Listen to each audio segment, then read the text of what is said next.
Welcome to another episode of What We Wish Our Parents Knew, where we discuss responses gotten from teenagers on issues they wish they could talk to their parents about, but for one reason or the other, they are unable or unwilling to do so. We share tips on how parents can have more effective conversations with their children when they do sum up the courage to talk about those issues with them. Fusho, what is our question for the week? Our question for the week is, I'm 13. I'm afraid that I'm addicted to porn. I want to stop, but I don't know what to do. I wish I could tell my parents about it, but I feel they will use it against me. Okay, one, I think it's pretty brave of the 13-year-old boy to identify that he has a problem or he has a habit that he wants to kick earlier than later. Two, I think it's also brave of him. Three, I honestly applaud him for recognizing that when you have that kind of issue, you should talk to your parents. Yes, he hasn't done so yet, but he's thinking about it. That is pretty commendable. And to be honest, I feel him. I know what it can be like when you do something wrong and all of a sudden they unearth all the bad things that you have done in the past. You know, all of a sudden it becomes you. Any small thing now, you go and start watching pornography. So I feel him. But you know what? Parents or parent figure, as the case may be, if a child does come to you to say, I am struggling with this issue, what are some of the things you can do? One, I think, is first of all, appreciate him for the trust that he or she has in you, because there are girls who are struggling with pornography too. So appreciate the child for coming to you to want to talk about it. Two, you want to find out, how long has this been going on? Because it's important for you to know how entrenched this habit is in the child. You're not asking the question because you want to judge or because you want to get emotional and all that. You're asking because you want to know how to help. So how long has this been going on? Remember, it's not the time to start wondering. Remain focused. You don't want to start wondering, so all this was going on under my roof, where was I? And you're beating yourself up because you feel that you were not vigilant enough. That's not the idea. So let's stay focused. What do we want to do? We want to help this child. You also need to learn to show empathy. To be honest, living in this digital age is no joke, especially at that young age. Our children are very vulnerable. They're living in what I describe as an unethical digital ecosystem where there is uncensored content, unmonitored access to these contents, and they almost have unfettered access. They're carrying the world, literally, the good, the bad, and the ugly, in their palms. Their smartphones gives them access to any and every kind of information, even when they're not looking for it. You know how it is for us adults. Sometimes you're busy doing your work, minding your business. All of a sudden, an image pops up. Your 13-year-old is curious. Your 10-year-old is curious. Then it first starts with a bit of curiosity. What's going on?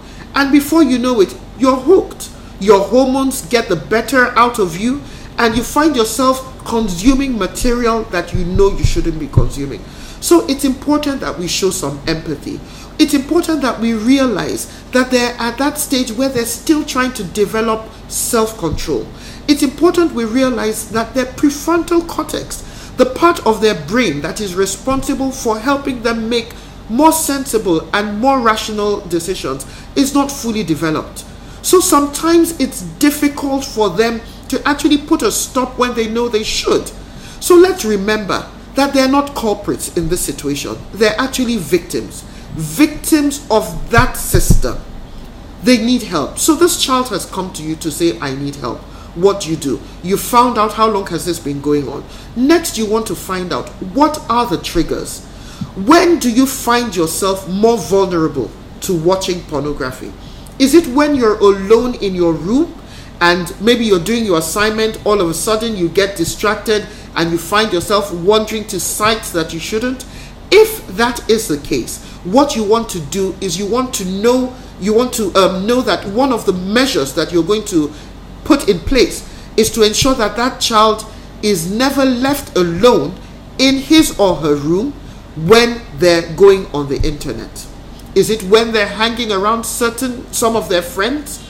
then you want to limit access and interaction with those people, at least until such a time that the child is strong enough not to succumb to that kind of pressure. So it's important, what are the triggers? What is it that pushes you to do, when do you feel most vulnerable to do this? Then the child also needs to know that because you want to help him or her, you're going to implement tough love. What does tough love mean? It means that you will limit their access to the internet or to social media. It means that you may have to take away their phones and their devices until such a time that you're sure that they have developed self-control or they have been able to break the habit. It also means that once in a while you will be monitoring them and you will spring surprise checks. Monitoring is different from stalking. And please, it's important that we do not get paranoid. Don't be paranoid and constantly watching over the your shoulder or monitoring the child, consistently stalking the child, because that way the child will get irritated and almost wish they hadn't come to you. But you're monitoring and you're springing surprise checks because you want to hold that child accountable. It's important to have these conversations with the child so that the child knows that, look, I'm not trying to make your life miserable. I'm trying to help you. You've come to me for help, and these are the things that we need to do. It's also necessary that I let us know that there's a slightly different approach when it is a parent that has stumbled on a child who is consuming pornography or explicit media. It's different because this child hasn't come to you, which is what we've been discussing all along, but you have found out, you've gotten your facts. What should you do? Confront the child with the facts. Now remember, confront, do not shame. And it's important that we realize that shaming is never an effective parenting technique. Condemn the act, but not the person. So confront that child that you have just discovered has a habit of consuming pornographic material. Confront that child. And then you also want to find out how long it's been going on so that you know what to do. Now, one of the measures you can take, whether you find out that the child is consuming pornography or the child comes to you, is to seek professional help when you find out that it is necessary. That is not the first option. The first option is to first have the conversation, assess the situation, and then if you must seek help, please do not shy away from doing so. Finally, it's important that we pray. Prayer always helps. Pray for that child. You're praying for the child to develop resilience to be able to break that habit. I usually advise that you pray more for the person than pray with the person.